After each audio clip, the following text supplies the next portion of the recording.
Hey, welcome back to our podcast. We're keeping all of that. What are we talking about today? So we are. What would you call these? These are not even slasher movies. All right, we're talking about House. I would say all three are slashers. Slashers. They are, but they're not. We could have not chosen in the American. We could have chosen exactly genre. Yeah, we could have chosen Halloween, Texas Chainsaw Massacre, and Friday the 13th, among others, obviously. Yeah. But we, I guess, international kind of slasher, which also all female bad guys in these movies. Didn't even realize that when we selected them. Now that you mentioned that. But okay. House, otherwise known as Hausu in Japan, right? 1977. Mm-hmm. Suspiria, Giallo classic from Dario Argento, and then the American favorite, Friday the 13th, the original. Yeah. The catalyst for that was we randomly we went to a lake house a week ago. Oh, yeah. And we randomly decided to watch Friday the 13th at the lake house, and then we forgot to do that because we had a few drinks. Next thing you know, we didn't watch the movie. Mm-hmm. So later on in the week, we decided to come back and watch it. So we watched Friday the 13th, and then we decided for our next podcast, with Halloween coming up, that we would try to tie a couple of international films that were from around the same time period to compare an American classic horror film with a couple other international classic horror films. Right. Although I guess Halloween probably would have been the best. In hindsight, that's why I wanted to say that we decided on Friday the 13th. Yeah. Because, I mean, yes, we could have gone with Halloween for the fact that we've got John Carpenter, so we get a more classic director than who's the director Scott Cunningham. Scott Cunningham. See, I'm not familiar with him, so neither am I. Yeah. Anyway, he probably has done other big things, but who knows? Yeah, that's not important to this podcast specifically because we're not doing a film director and film creator special episode necessarily. Right. This is a genre episode. We want to talk about these slashers and these international slashers, right? Yeah. Compared to an American classic. Yeah, so the lineup is going to be... go ahead. I'm really sorry. One last thing. I recognize that these aren't... We already brought it up. They're not like classic as you would... Like you said, Texas Chainsaw Massacre, Halloween, and Friday the 13th type of slashers. But there's slasher elements to the other two films that I think tie in. Yeah, and I think, again, just the fact that when you think of the slasher genre, you do think of, even Friday the 13th, you're like, oh, Jason, Michael Myers, Leatherface, Freddy to a degree. Yeah. Those are the big icons where these, it's like Mrs. Voorhees, Helena Marcos / her Coven of Witches, and then the witch, the ghost, slash witch the cat in house, right, / cat. So I do like that angle, even which is a female cat too. Inadvertent, What would you call that? It's not a bitch. What's a female cat? A bitch cat. A pussy bitch. Right. So anyway, but leave that in the comments if you know what a bitch cat is called. Yeah. Good question. Anyhow, so does that wrap up our intro to why we chose these movies? And do you have anything further on intros, or do you want to jump right into House? Yeah, let's go into House because I don't really think these well, we could real fast. Fuck it. Let's just jump into these movies. Sweet, sounds good. So House, going into this, what is your history with this movie? Let's just talk about that real fast. Yeah. So I'm not sure where I don't know that there was any type of American release up until, I think, 2009 or 2010. Criterion. It became part of the Criterion collection. So when that happened, that's actually how I was introduced to this movie. Actually, my best friend Steve introduced me to it, and I saw it one time, and it was probably around the time it had its American release, 2009, 2010. And it was just one of those things like, look at this crazy movie. It stuck in my memory for a while. And, there's a lot of imagery in it, so I remembered a lot of bits and pieces of it. Yeah. Didn't exactly recall the plot necessarily, and kind of the way the characters are developed and stuff, which I think is really cool about this movie, in addition to the slasher aspects. Yeah, it is cool. So that's my history with it. I did see it a while back, and I did you recommend it as we were discussing what other movies we wanted to? You brought up House. Okay, cool. When it comes to, I guess, subgenres of horror, like Giallo, which is Italian horror, or it's kind of it's a special brand of Italian horror, but either way, like 70s Italian horror and 70s Japanese horror are very, those are subgenres I know very little about, but I always knew, I saw Suspiria 10 years ago, with you actually for the first time, and then House I knew about, probably around 10 years ago I found out about it, and I've known that it's a staple And it's actually, a lot of it's devices. But you saw House a while. I didn't know. No, I hadn't. I knew what it was. Oh, I thought you said you saw it. Okay. No. I had seen scenes from it. I might have misspoke, but I had seen scenes from House. I did see Suspiria about 10 years ago with you. But right before Black Swan came out, I think we were like, oh, this is another, like, weird, you know, like, kind of ballet connection, all that stuff. And it was around the time, I think, when you were getting especially into, like, weird international movies and stuff like that. Mm-hmm. Yeah, I've had some phases with that, for sure. But anyway, yeah, I always knew this was a staple. And obviously, that was really it. Going into it, I knew that, like, it was very different. Yeah. Did you watch in this version, or you watched the same one as me, so we watched just an English subtitled. Yeah. Right. I don't know if there is an English dub of this movie. I imagine there must be. I don't know. I preferred to watch it hearing the Japanese. I did too. I think it added a lot to the movie. Yeah. And also, this is obvious, it should go without saying, but you know, it helps you pay a little bit more attention to what's actually going on in the movie. Mm-hmm. I mean, yeah, you can sit there and watch something intently, but when you're forced to, because you have to read it, right? You know, it makes it a little easier to analyze it, I think. Yeah, in a way, but at the same time, you are missing out on. I think about this a lot when I'm watching subtitled movies. You're missing out on the whole frame a lot of times because you're reading the bottom. Yeah, and then that's you have true. To look up. That's true. Yeah. But with this movie, it really doesn't matter because this movie is There are some flashes of shadows that are important. The cat pops up at certain points in shadows. True. Which you may miss those things. Yeah. I mean, it's not as quick as what's that called? Like a splice in a. What's the demon in Exorcist where he's spliced in the director's cut? Oh, you know what I'm talking about. I mean, I know what you're talking about. Yeah. I don't know what it's called though. Well, whatever. Like subliminal message. I'm just like saying the way things are cut into this movie aren't that quick. Yeah. Right. Yeah, it's there for a lightning flash, so it's a little bit more noticeable. Anyhow, yeah. So what do you think about it? It's okay. It is a fun movie. It's completely absurd, so you have to go. I don't even know what mindset to go into this film with, but I knew it was absurd. It's been probably over 10 years since I've seen the movie, but it was a little bit more absurd than I remembered it even being. Yeah. Because I forgot about the entire beginning setup for the movie. Right. Just in terms of the silliness and like how whimsical it is. Yeah. And starting to create like who the characters are. Right. I would like to jump into the characters at some point. But that's my like initial like reaction to sitting down and starting to watch it again, was how just absolutely ridiculous it was, and it only gets more ridiculous. See, I actually think so. Okay, that's fun. Maybe it's just because you're more in that headspace by the time you get to the end of it. But I actually think the least weird bits are like the last 45 minutes. Because you by then you know, like, all right, the house is going to be killing these people. Yeah. Maybe it's in the last half hour even. But what did you find to be especially absurd, wackadoodle? At the beginning, you know. Like learning who the characters are and like the character relation. I mean, none of it is like, ooh, what's going? Like I know what's going on. It's a very simple film to figure out from beginning to end. Story, But yeah, just getting used to like, wow, this movie, they're using, you know, a backdrop here, a backdrop there. I love here, that. A backdrop. Oh, I love this movie. I think it's beautifully filmed and really like the chances it takes are bitchin', dude. Exactly. Like when it shows the backdrop and then it shows like in a closer shot, it shows all the characters in the backdrop, and then it cuts to like a huge landscape shot with another backdrop, but the backdrop behind them is still there, like.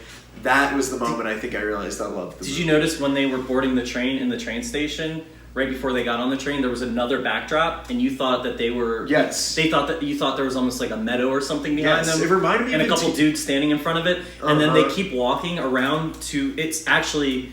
They use that as like a backdrop piece, but then... You just realize it's a mural around the corner of the train station. It was like the steps to the train tracks. Remember in the way Team America starts with the marionette, and and then it pulls out, and you see it's a marionette playing with another marionette. Right. Very much. Yeah. And this movie uses all these cool little devices that now, and there are like direct references to movies that have come out in the last couple of years, that things that I had never seen before that I saw in 2 modern movies in the last couple of years where I was like, holy shit, I wonder if they ripped that from this movie. I don't know. Really? Do you remember what the movies were? Or yeah, Climax and the movie Vice about Dick Cheney. Okay, so I didn't see Vice, but I saw Climax. I've seen it a couple times and I love Climax. What was there a specific scene you're thinking of that I'm not? Yeah, so in Climax, remember in the middle of the movie, Gaspar puts a title like sequence.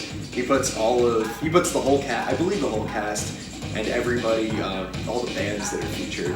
I don't even remember this. So in the middle of the movie, in the middle of Climax, right before the shit really hits the fan. Wait, not right after the dance scene at the beginning. You're talking about it's not right the middle of the movie. In the middle, direct middle, okay. Right before they all start tripping out. Okay. There's a credit sequence. Okay. And there's already. I remember this. Okay. Yeah, and so that reminded me very much of the fact that like in the first 30 minutes of this movie, you're already introed to all the characters, and then while they're making the way to the house, it like intros them again. Right, and yeah. It's like I know all this, and it was so it gave us a prologue, and then it did give us like a here's where the real movie starts. Yes, exactly. Right? But Climax does the exact same. But the prologue was so important, and now I think we can get into characters because as it reintroduces the characters, it's very important. They're almost like the 7 dwarfs in that concept of their naming. It's sleepy, right? Yeah. Being directly on the nose, right? So you have Fantasy, who is like a daydreamer or like conjures up like ideas in her head of unreal things. She just has fantasies, right? Right. Which plays to other characters, which I'm sure you would touch on, but which plays to other characters like doubting her. Because she's the first one who starts like suspecting shit about the house. Right. Anyway, go ahead. Well, yeah, I mean, but it's just cool that also plays into her. It's perfect the way the characters are written for this silly movie, and to give them on the nose names like that. Yes. So you have Fantasy of Melody. Melody's a musician. She plays the piano. Right. We'll talk about how all of their deaths coincide. come to fruition as well. Mac. I don't know why it's Mac, but Mac is the fat one. Mac and cheese, maybe? I was thinking mac and cheese or Big Mac. Right, but, Big Mac. She's constantly hungry, and they never let you forget that she's hungry at every single turn. And she's fat. Yeah, she's like literally a normal. Maybe she's fat. Well, it's like a bunch of 16-year-old Japanese girls. Good point. She is like she's the 5 pounds heavier than every other girl. Right. There's one her name is Kung Fu, and what does she do? She's a fighter, obviously. There is Gorgeous, and Gorgeous is the best looking one. Beautiful, right? There's Sweet.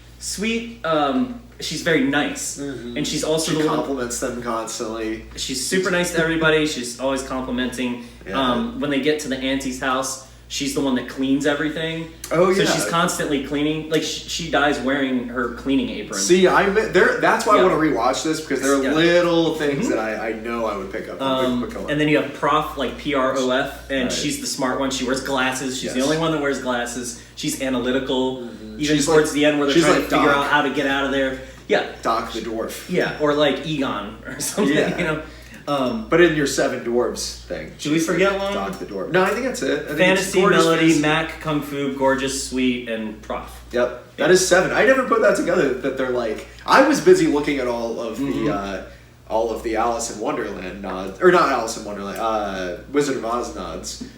See, I didn't pick up on any Wizard of the Oz. Really? So okay. Let's talk... As it relates to the characters, you think? Not characters, but just the movie in general. So the backdrops, that's obvious. The way of course, the way the haunted house is framed it's is like really similar to castle. Emerald City, Emerald Wizard City. of Oz. Right. Also, the guy who's kind of the harbinger in this movie, who's like, I don't know if he says don't go to that house, but you mean the watermelon? Yeah, the vendor? watermelon guy. He has like kind of a scarecrow looking hat. Okay. And then they also pass a rainbow, and they're like, look over the rainbow. They reference They that. do say over the rainbow. Yeah. So yeah, there were but it's not like, this is a retelling of Wizard of Oz. It Not was even just close. like doing those. I love when movies are just like gonna throw a little nod there, a little nod there. That movie Wild at Heart does the same thing with Wizard of Oz. Plenty of movies do that, but yeah, I liked that with this. It was fun, and it's cool because it's another odd choice using the backdrops because they use green screen in this movie for things that they had already backdropped. I don't remember seeing green screen. Where were they using green screen? Or maybe green screen technically isn't the term for it. You mean rotoscope? Not rotoscope. But what was like Last Dragon? Well, that would be rotoscope. Exactly. That's yeah. rotoscope. I'm talking about like green screen in the sense that. Yes, they were green screen. So like when the stepmom. When the heads are floating around and shit. Of and course, when the stepmom shows up at the end and she looks at the castle's green screened there. But when the girls see the castle earlier on, when it looks like Emerald City from Wizard of Oz, it's a backdrop. So I don't know what that means yet, but I do know that it was like they chose. Maybe it's just like the director was like, "Fuck it, this is just going to be tricky." Well, there is a lot toward the end. I do think there's a lot of fuck it going on. It's almost like okay, they greenlit this movie, but like, damn, they really gave him a lot of leeway, and then artistically, and for like the studio not for the studio to have final say, which I assume they did, and let it go. Yeah. You would never see something like that today. Like, right. Never. It was so absurd. I know. It's an art. It really is an art piece. Like the film is. It's a film. I think. Yeah, it is really cool that like I don't know what this says about the world. So many little filming tricks. Yeah, real fast. Like I don't know what this says about like the world / movies / culture. What it is, but it is really cool that like in the 60s and 70s. There was this really crazy emerge. I mean, I'm sure. I mean, every era has had its like art pieces, but in the 60s and 70s, there was a boom in America. There was a boom in Europe, and after watching this movie, you can feel again. Like I said at the beginning of this pod, I'm way less familiar with like Japanese and Korean and Chinese cinema. I am too. I mean, bits and pieces, especially things that are older. Yeah. Yeah. Oh yeah. Especially the same. So, but it is cool that like. Around the same time in Japan, this other trippy, weird. Maybe it was just the fact that LSD was a thing. Maybe, but I have no idea. Late 70s, going into the 80s. True, you know? right. But this movie clearly is standing on the shoulders of other weirder movies before it. It has trippy as fuck. Yeah. Right. So I don't know, but this movie makes me want to keep kind of pulling that thread, to learn about like what the. If there was like a similar thing, what the film culture was around that time in Japan. Exactly. Yeah. The way the U.S. and France and Italy and Spain all became more independent. I'm guessing Japan did something similar. Yeah. To your point, this is all to your point of the fact that there was so much like artistic leeway with it. And maybe looking a little more into, I think it's Nobuhiko Aoyashi. Is that the director? Yeah, which I don't know. Like, that's something else to look into. So if you have any recommendations, leave them in the comments. Totally. Please. I'm a novice with this shit. Yeah. But again, this movie was like a perfect kind of foray into intro. That. Yeah. Into this possibly crazy genre. I'd like to see what else is out there in this. But also back to your point of like what was going on at the time with the culture of the film, or the whatever the landscape was in filmmaking at that time in Japan. Yeah. It did coincide with a little weird trippy thing that was going on in Italy, right. with what did you call it? Giallo. Yeah, I didn't know that term. What does that mean exactly? I forget what it translates to. So is it Italian horror though? Essentially? Yeah, it's Italian horror. Okay, so let's hold off on that. I don't want to end House just yet. I want to. Oh yeah, I don't. That was almost this. I wasn't trying to segue into Dario Argento. But you were more talking about. But I do want to discuss Dario Argento a little bit. Don't let me forget when we get there. I'm sure I won't. Yeah. What do you want to talk about next? As it pertains, because this movie does have an interesting little nod to Italian filmmaking. Yeah, more. We can talk about that. I mean, Gorgeous's father is a film composer who apparently in the film worked with Leone. And it's cool because. Specifically said that he was better than Morricone. Is that right? What? Wait, Leone. Well, Morricone's a composer. Oh, Leone said that her father was better. Leone said that Mr. What's his name? Daddy Gorgeous. Daddy Gorgeous. Gorgeous's father. Yeah, was better than composer. Morricone. He just got back from Italy. Apparently, he was working with Sergio Leone. Right. And he said to his daughter that Leone said to him that he was better than Morricone. Morricone. Yeah. I tripped up on what you were saying, but it's kind of cool because Morricone also. That's a quote, actually. Better than Morricone. We've talked about this, but Argento. Has a story credit on Once Upon a Time in the West, so that's kind of a cool little connection. About that. Okay. Oh really? Yeah. So it's like a cool little connection between these. I mean, Once Upon a Time in the West probably came out in the late '60s, early '70s, maybe late '69. Okay. No, it was. It would have been after. It was after. It was somewhere between '66 and '69. Okay. Yeah. So that would have been 8 years. Either way, I doubt that was like. But it is cool that.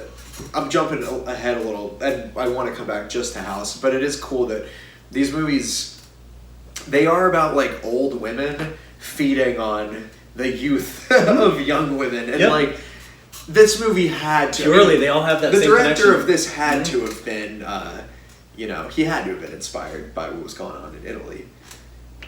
No doubt. I suppose. I mean, this was like the same time that Suspiria came out, though. Yeah. They're both 77, right? Yeah. So, I mean, I don't know what Argento had done prior to Suspiria. I've seen Suspiria, Inferno, and Phenomena. Is that the Witch trilogy? Those are the three. See. Yes. And they're all good, and they get better, I think, as they go. Really? Maybe. I don't know. I need to watch Inferno again because I love Phenomena, and I think Phenomena is better than Suspiria. Cool, man. It's not better looking than Suspiria, but it's a better story, and it's a little bit more engaging. Suspiria is a little more slow moving and paced differently. Yeah. Phenomena and Inferno have those pacing situations as well. Right. Which is fine. I mean, it builds suspense, right? But I digress. I don't know if you knew this, but like, okay, get this. All right, wait. Oh my gosh, Magnificent Seven. Okay, Magnificent Seven. We all know that that's Seven Samurai, so it's ripped off of that. Right. And then Last Man Standing. Wait, no, sorry, not. I'm sorry, Yojimbo. Yojimbo and A Fistful of Dollars and Last Man Standing. Yeah. Yojimbo is actually based off of the novel Last Man Standing. So you've got the novel Last Man Standing. Which is an American novel? Yes. The novel Last Man Standing is written in the 30s or 40s, maybe 50s. Well, that's like a Prohibition era film. Yes. Yeah. Yojimbo comes out in, I think, the early 60s. Late 50s. Late 50s? I think it's 57. Okay, gotcha. So. Fistful of Dollars comes out in the... You might be right. Maybe it's Seven Samurai that's 50. I don't know. Anyway, go ahead. Either way, yeah. Late 50s, early 60s. It's just cool. And then Last Man Standing comes out, what, in late 80s, early 90s? 92, 93, maybe so just 94. Like, just the fact that, I think it was before Pulp Fiction. Japanese movies, like samurai movies and cowboy movies, have always bounced back and forth and kind of ripped off of each other. Yeah. That's fucking cool. And to see something similar to that with horror, it just makes me love movies. Well, also when you talk about samurai and western, and then you have Japan and Italy. Anyway, how do you want to finish up House? Oh yeah, I mean, well, I have questions. Go ahead. I just watched it, so. Well, I'll be quick. So do you think it was the aunt who was always a witch, or do you think there was like just a force in that area? Do you think, in other words, like, do you think the way Gorgeous ends up at the end, do you think the aunt was kind of like that? And she was in a similar scenario when she was younger, or do you think she was the first iteration of whatever this evil is? I think that the aunt is... I take films pretty literally, generally, and she had a diary. The aunt had a diary. Yeah. And the story lines up with you being able to take it literally. Like, she was waiting for this man until... She basically died waiting for her husband to come back from World War II. Right. And he never did, and that haunted her. Yeah. And in that haunting, she died a haunted spirit. They didn't say exactly how she died. I don't remember. Maybe she dies in a fire or something like that. I don't remember. But at any rate, she dies waiting and longing for him. Right. So she's kind of in like a limbo, right? Or purgatory almost. Right. And her spirit is able to feed off of all the young women in town. Right. So when the girls get there, you learn that there are no more young girls left in the town. Sure. She used to teach them piano lessons. Right. And she says, when they get there, the aunt says, I'm not a piano teacher anymore. There are no more girls here. Right. So I think she was feeding off of unmarried women, which is her shtick. Sure. And it allows her, whenever she feeds off of an unmarried woman, she's allowed to wear her dress again, her wedding gown again. Right. Right? So I think that was like her spirit's goal, was to constantly be doing that. So you do think it was just her? I think it was just her. Right. I don't think there was an evil in the town beforehand. Okay. They never allude to there being a previous evil, like, not at all in the town. True. Yeah. I would say 99% of the movies I watch, I'm a literalist too. But with this one, I did get the sense that this was just doomed to keep happening, and it had been happening. Well, now it becomes cyclical, but I think this was the impetus. The beginning? Okay, that's pretty cool. Yeah, because it does become cyclical with Gorgeous. Mm-hmm. Yeah. Yeah, that makes sense. I mean, I have no evidence to refute that anyway. Okay. Okay, so then here's another question. At the end... Yeah. Do you think, because we're talking about unmarried women, do you think the stepmom bites the dust, or do you think she is spared? Well, I don't think there's any way she's spared. I don't think they're married yet. Is she actually the stepmom? No, they're I don't think they ever got married. Okay. So I think she's going to off her before they get the chance to get married. That was the other Which I think was Gorgeous's goal, and it Right. aligned with the aunt, and they were able to come to a perfect alignment to allow Gorgeous to... So, like, I think in Gorgeous's mind... To not allow her mom to be replaced. Yeah, she was summoned by her aunt to, like, kill her new stepmom. Right. Before she became the stepmom. Yeah. And it was a perfect setup because the aunt kills unmarried women. Right. So she invited her out before they were able to get married. Yeah. And the woman was trying to ingratiate herself with Gorgeous. Ryoku Right. was trying to ingratiate herself with Gorgeous before they got married. Before she married her father. See, okay. You know? Up until that's how I took it. Yeah. I mean, I was under the impression they were married. When she got out there, I was like, all right, they're married, so this woman would be safe based on the logic of this movie. But it shows her catching on fire. Yeah. And then, obviously it's very like expressionistic, but Yeah. it shows her catching on fire, and then it shows the cat like lying on her ashes, basically, right? So the cat just walks by. Walks by. Okay. Yeah, just but it's like by. a dissolve kind of deal. Okay. Which looks like Luna. Totally, dude. Yeah, it's the same breed. Yeah. Yeah. But yeah, overall, I mean, I loved this movie. I mean, I would have to watch it a few more times. I loved all the devices it used, like using the. Usually, you know, you like see like an iris. Yeah. Where it, like instead of it does use that as a transition, but also if you're supposed to be paying attention to a character, it'll just like iris and just look at them for a second. Loved that. What about all the practical or like the kind of rotoscope effects? I guess it. That where was you've got like shit. the cat twinkling, like green twinkle in the cat's eyes, and then you have things catching on fire. Gorgeous's face turning into like a mosaic of a mirror and breaking apart, which actually kind of ties into Suspiria a little bit. Similar concept, right? Right. It's weird how these directors were so on the same plane in some levels and in their visualization of what's going on in the film. Yeah. There's also like at the very beginning when it's like all beautiful and whimsical and everything. This is the only time in the movie that good things are happening. I think it's fantasy. No, it's gorgeous. She's wearing the schoolgirl outfit, and she does like a twirl, and it just shows her head, and then at the end of her twirl, it like pans down to the rest of her body, and she's wearing a completely different outfit. Yeah, so it's like she had a changing. It even looked right. better than Superman spinning around in the phone booth. Yeah. Like it was so seamless. It was a good the way that they were transition. transitioned that. Yeah. For 1977 and like this movie had a lot of really cool dissolves too, where it wouldn't just like be like, all right, this scene is just going to dissolve into the next scene. It would dissolve. It would focus on like one or two objects from the next frame, and they would bleed through before the rest of the frame bled through, which is just a cool. I don't know. It's like, God damn it! Now I kind of wish we were doing this podcast after I watched it a few more times because I feel like there's more significance to it. But you can watch this in one viewing and enjoy it on one level. It's a very simple plot. Yes, the plot is simple enough to be able to do that and catch on a few things, but there are those little elements with the dissolves that I wonder if there's more significance. There's some symbolism that you're like you have to catch on to after like a rewatch, and it's one of those movies that has like a bunch of hidden gems like that. Yeah, and I think reasons for why it was filmed in such a way, like there's something where there's a callback to the scarf flowing. Yeah. Which is kind of at the beginning of the movie too. There's another cool shot where it splits the frame.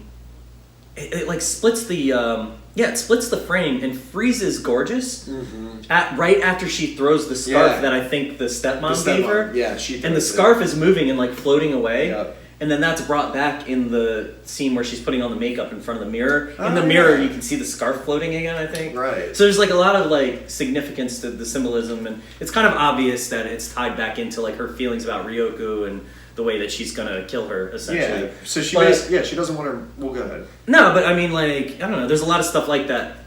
Like I noticed that, but there's a lot of stuff I know that I didn't notice. Right.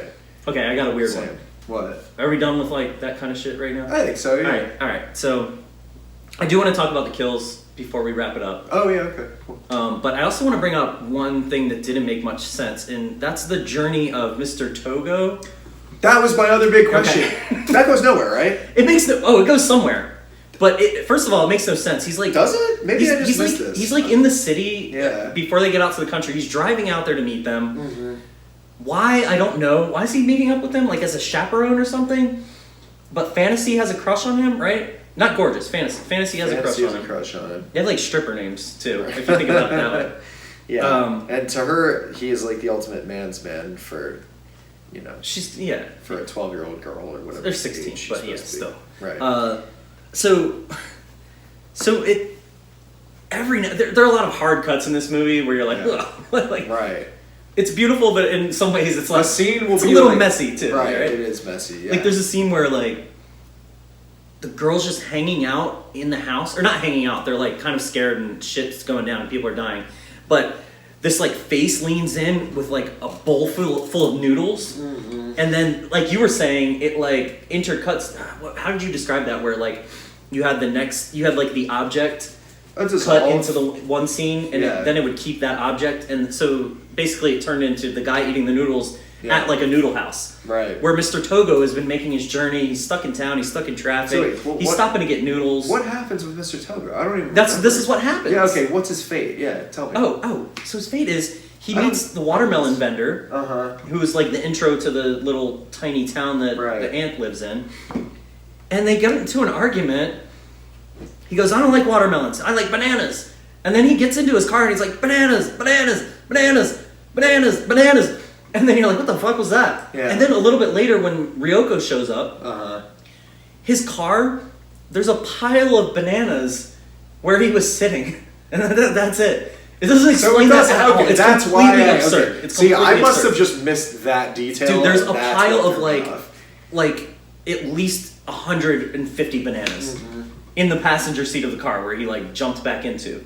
Okay. It made no sense. All right. That was one I missed. I'm just gonna chalk that up to that being one of those fuck you. It's totally just a red herring because they're like upset. This guy is. Why does Togo turn into bananas? It's never referenced in the movie.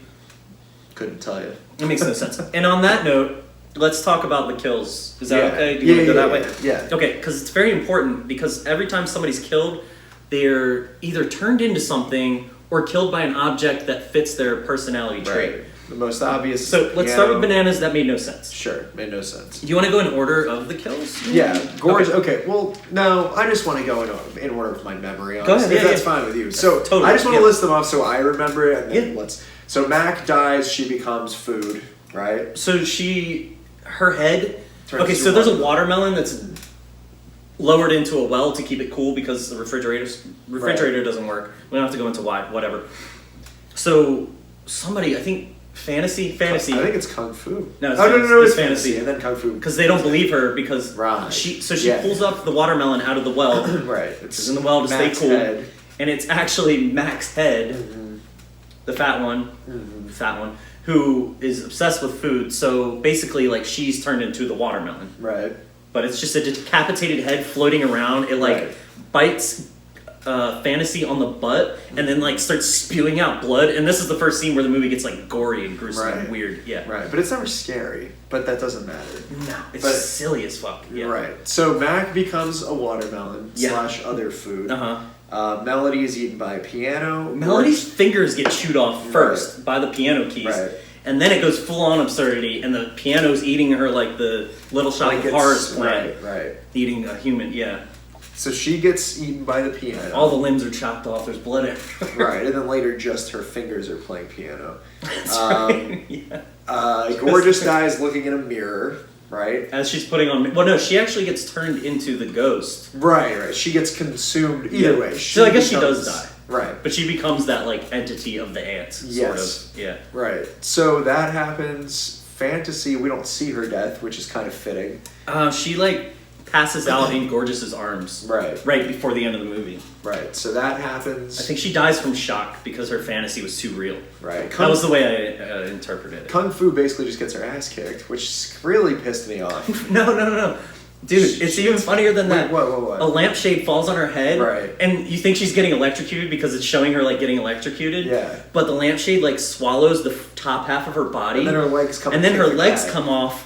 And like still do a kung fu move and fly through the air and kick the cat, and which sets off another thing. But But that death really, it's funny because as silly as this movie was, I was still like, fuck, I liked Kung Fu. She was my favorite. She was my favorite character. So her death really pissed me off. Yeah. Like her getting like, because the other deaths are just like, they just like happen. But like she gets bested in combat, which is her thing. You know what I mean? And she actually does really good. She fights against Gorgeous before that scene and holds her own. Like, she's like a badass. So when she dies, I was her alive. so pissed off. I knew they were all gonna die though. Not even off of memory, but like just for the movie. Of course, yeah, you know they're gonna die, but but yeah, gosh. We're gonna have to cut this part. But yeah, her death really pissed me off because she was the most formidable. Yeah, against she had the house. most agency. Like she almost seemed like the most grown up and like competent out of all the girls. Yeah, most competent by far. Yeah.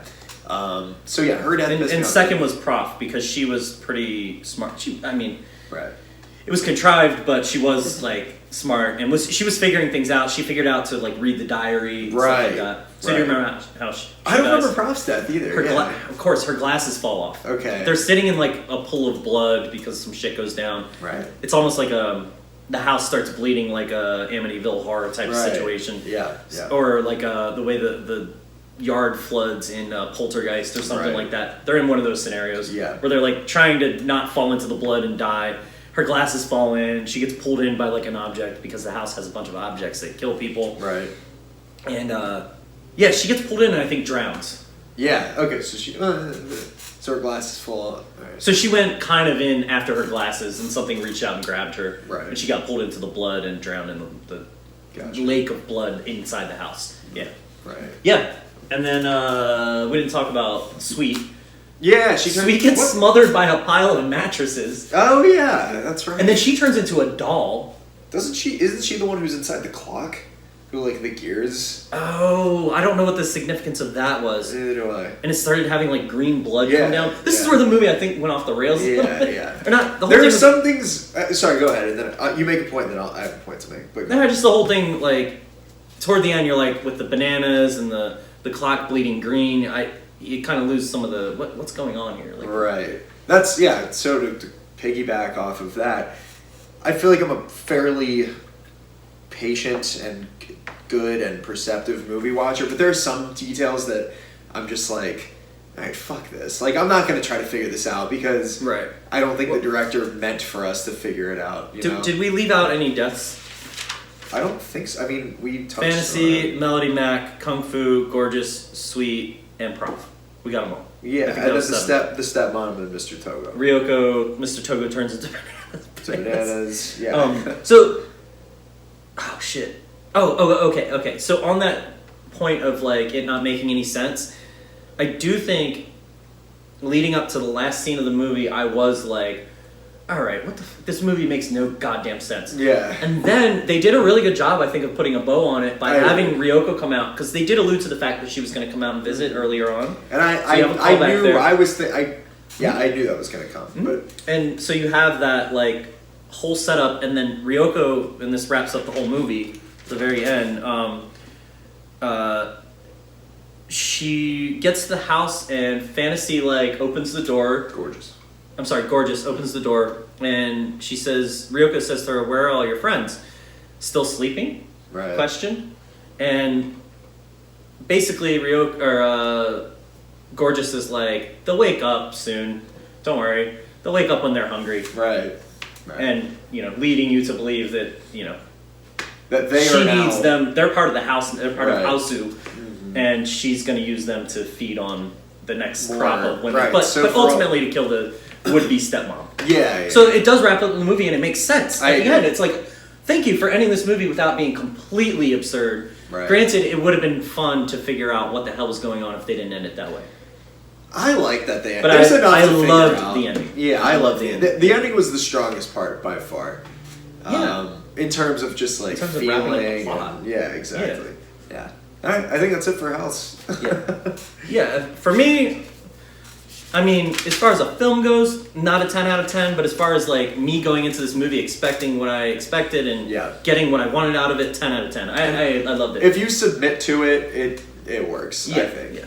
But it it's not a movie. requires the It's not going to be for everybody. That's right. for sure. It requires it's submission. a weird fucking movie. Yeah. So Suspiria. What's your history with this movie? My history with Suspiria is interesting in the sense that you brought up the fact that you saw it the first time with me. Yeah, when you were living when I was 18. Yeah. Holy shit! So I forgot about my first viewing experience with this movie. Are you sure we didn't watch Phenomena? No, it was this. Okay, because I 100% definitely sure know it was that I this. had seen Phenomena a few times in the past. Mm-hmm. Okay, so Suspiria, I forgot about that, but during quarantine when it first started, You and Rachel watched. my Our sister and I went sister, to yeah. my best friend's house Right. in Philly, and we chose to watch Suspiria for some reason. And So you we watched it. hated it, didn't you? Well, I was a little bored with it on that viewing. Yeah. Okay. Again, a lot of film watching has to do with the time and place and your mindset and stuff like that. Like, Yeah. you know, I think watching a movie maybe like Friday the 13th for that particular night may have been a little more fun and a better decision, right? Sure. But it was also one of those nights where we sat there for probably 45 minutes scrolling through Netflix or whatever platform we were looking through. Yeah. And just between the three of us could not decide on a movie. And we were finally like, all right, well, let's watch Suspiria. You know. And maybe I remembered seeing it before, I don't know, but like I knew of its existence, I guess. Man, I just don't remember specifically seeing it or where I was when I saw it. Yeah, either way, so this is the third time I've seen it. And I watched it today, so it's fresh in my mind. And you know, Right. And I watched it a couple years ago. And So then, what did you think this time? I liked it a little more this. Well, it's a lot of what I remember from before. The lighting is impeccable. For having a film that's mostly shot in the dark, Yeah. the way the like almost neon colors came through. It's a lot of like primary colors. They're not even primary, but like primary and secondary colors. Is that how you would put it? Yeah. Greens, blues, reds, purples, yellows. yellows. A lot of like highlights and spotlights and backlights. Yeah. A lot of backlighting. Uh-huh. Is in those colors but neon, and it's cool because they're in the middle of like the forest sort of. Right. Or this house that they live in is like they drive through the forest to get there. Right. So unlike Friday the 13th, you've got a movie that's like visually very like bright and brightened up in a surreal way. Right. Nicholas Winding Refn definitely Yep. worships at the altar of at least this movie. I'm sure other Argento movies, but this is of the three. I think this is probably my favorite. Of the three movies we're talking about? Yeah, of these three. No, not of the Witch trilogy. Well, this to me is the best looking of the Witch trilogy. The Argento. Yeah. To me, it's the best looking. Gotcha. For the Of the Witch trilogy or of these three movies? no of the Witch trilogy. Okay. Of these three movies, I gotta say maybe House because I think the backdrops are beautiful and I think they're so surreal and cool the way that they're built into the film. It's close though. It's pretty close. I think as far as direction is concerned, this is my favorite. Mostly the music. The lighting is cool. Yeah. It's very, I mean, maybe it's just because I'm a modern audience member. I'm a little bit used to this, like, expressionism goes back to, like, the 20s and 30s. But still, this version of it, I just felt like immediately when this movie started, I was gripped. And I think it was the music, it was the cuts. They're very quick. They're very like violent. They don't cut really quickly. It kind of reminded me of Psycho. How in Psycho, when what's her name, Marion, is driving out, and the windshield wipers, the rain's coming down really viciously, and the windshield wipers are coming down kind of in a way that looks like the stabbing motion of the knife. Yeah. This movie felt like that. And doesn't the where, music like, also play into that? And the Like, music ramps is very up during that. Yeah, where it's like very violent. In this movie, the score is one of my favorite movie scores. It actually kind of reminds me of that Friedkin movie Sorcerer. It kind of reminds me of the Sorcerer Tangerine score. Dream and Goblin. You see an overlap there a little bit. It's like mystical and it feels very timeless. To me, Goblin is like the way that they put this together, and with the kind of like I don't know what is it's like. It's almost just like high pitched piano keys. Yeah. But like fast paced high pitched piano keys that almost sound like chimes, but they're melodic and not chaotic, right? So they follow a man made cadence. Right.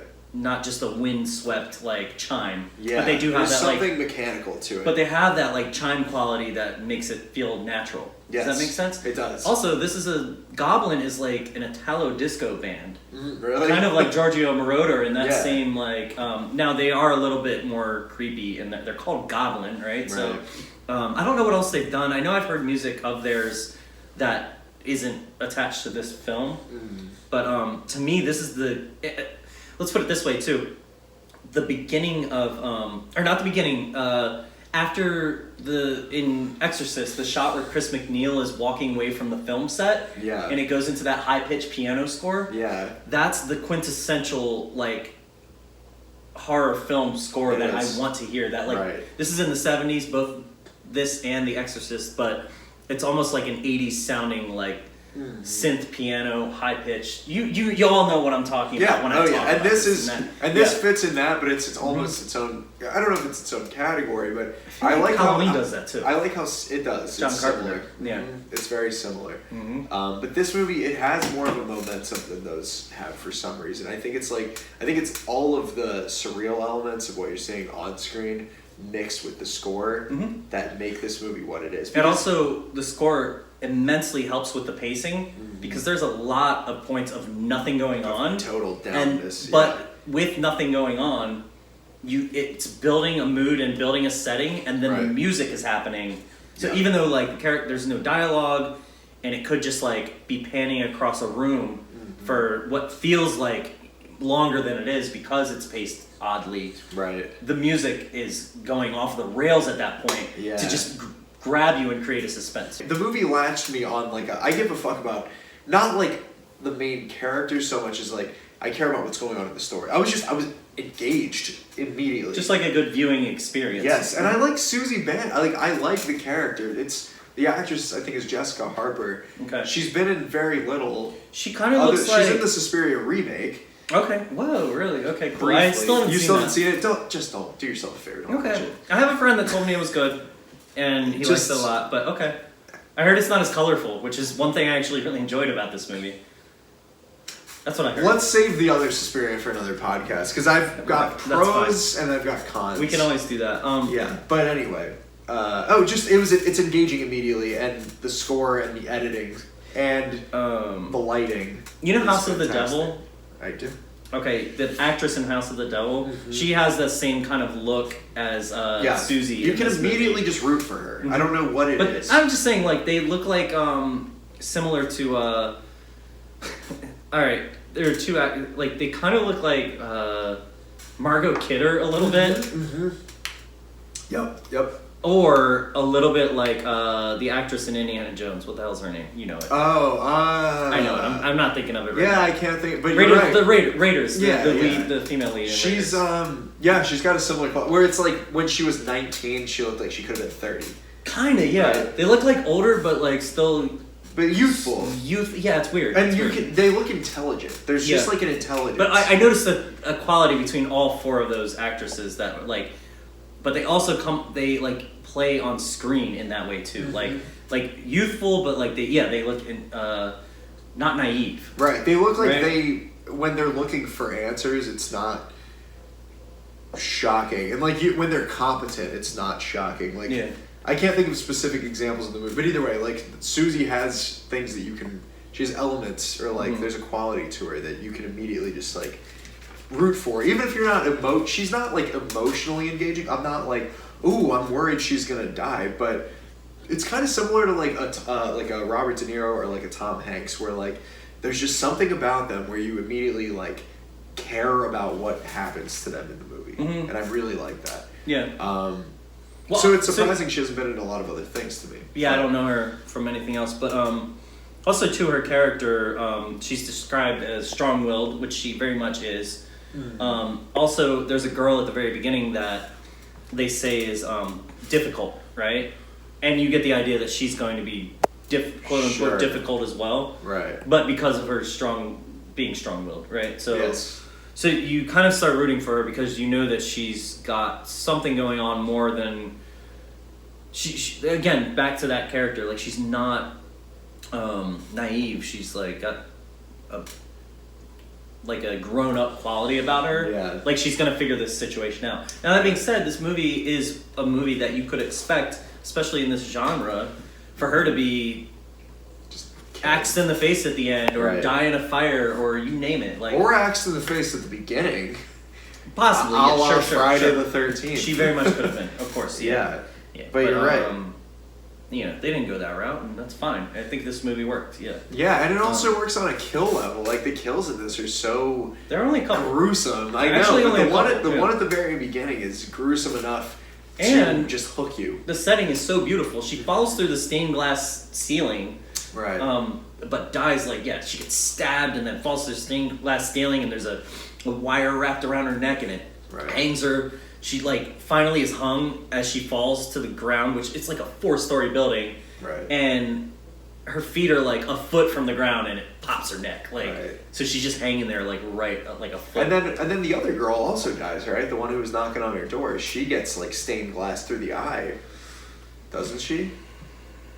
Yes, she does. Yeah, she does. The stained glass falls and kills her. I was mixing her up real quick with Peg, who is the one that runs away and gets murdered. She was the one that's the Iris quote girl. I keep doing air quotes this episode. I thought she's the one who gets hung. She's not the one who gets hung? No. Oh, I missed that. Is she? I thought she was. No, because remember the girls running through the woods at the beginning? Oh, yeah. I think she gets murdered in the woods. It's just they allude to it, but she's not. It doesn't actually show it though. Mm-hmm. Okay, and then the dude with the dog. There are little investigatory journalism elements that I was yeah, right, I'm just whatever. The guy with the dog dies. I think this is where Inferno picks up the ball and does a better job. Right. Where it's not as artsy. Well, it is a ridiculous movie. But it's more. It's tighter though. It's tighter. I think it's tighter in the investigation aspect because, like I said, it's like a film noir with with a detective. Right, and that's fun. That's the part of why The Ring is such a great movie. It has that element that kind of transcends. I saw the movie one time when it first came out. I don't even remember it. Yeah, I love it. Yeah. And now after watching House, I want to watch Ringu. But there you go. But. Yeah, movies need. I mean, The Omen. We've talked about this on this podcast. The reason The Omen 1 is better than The Omen 2 is The Omen 2 is just a people getting killed movie. The Omen 1 has that fun investigation element. That's so it's true. kind of reversed. Yep. You have on one hand Dario Argento's he was an accomplished director by this time. I'm assuming, but it is nice. I mean, that's part of why it's so cool to latch on to a good director because you get to see them mature through their movies. Is that a ladybug? Yeah. Wait, I thought it was a June bug at first. No, that's not a ladybug. The hell is that thing? That's nothing. That's a bug. That's part of the. No, that's part of the. That's not part of the light. There's a bug walking around the light. Oh, maybe you're. Oh, that. Yeah, I don't even know what that is. Anyway. Texas, man, there's weird bugs here. All right. But. Yeah, that's part of what's cool about watching a director, I guess, grow, is you get to see, Leone, same story, Fistful of Dollars is cool. Yeah. For a few dollars more is cool, yeah. But, by the time The Good, the Bad, and the Ugly comes around, it's completely different. Mm-hmm. I mean, it's got enough of those elements, but... I love that, how there's such an interesting arc to directors and where they... And a clear peak and then a clear decline. Yes, it's always It's very historically true. You it's see Tarantino said, directors are like boxers. Yeah, At a certain point, you got to just get out because you're going to embarrass yourself otherwise. But anyway, I don't know enough about Argento's career, but either way, I get the sense that Suspiria was his Pulp Fiction, and then it sounds like I don't know. It's still a real experience. niche it's still. Well, he also probably made a shit ton more movies than Tarantino. I'm sure there's a lot of garbage. More than all these other people, but yeah. I only know the 3, like I said. Right. And I would like to see some of his weirder shit. Yeah. But these 3 are pretty weird. As if Suspiria isn't. I know. So where do you want to go with Suspiria? We got our little intro into it. I mean, we can talk about all the creepy stuff. We started talking about the kills. You want to talk about going into the kills a little bit more? So the one girl gets really extra killed. She gets killed to death. Yeah, she gets stabbed. She gets stabbed multiple times. She gets her face smashed through a window. Yeah. Oh, that was the first thing. Yeah. I guess she gets. Does she get pulled up onto the roof? I don't even know what happens to her. Somehow she ends up on the roof, which is stained glass. Yeah. She gets stabbed like a bunch of times. Her heart is like open. She gets stabbed in the heart a couple times. Yeah, that's right. I mean, whatever. If you're watching this podcast, you've probably seen the movie. But she gets the shit killed out of her. Mm-hmm. So that's an iconic death. And then there's a long period of time before the second death happens. There's only a second death, right? Sarah dies. Yeah, that's her it. Friend. Is that the only other death? No, the guy with the dog. The blind guy with the dog. Okay, but a dog eats him for no reason. Right. That's a throwaway, It's really. very Omen 3, actually. It's a very Omen 3 kind It's of just in there to have another kill almost. Yeah. It's that's what it hardly... like. I didn't give a shit about his death because... It's hardly important to the story. It's, I mean, right. Also, that scene, he dies in like a piazza, like an Italian it's not piazza. in the house. Yeah. And so, like, there's not a lot of significance other than to, like, have somebody else get killed by the witches.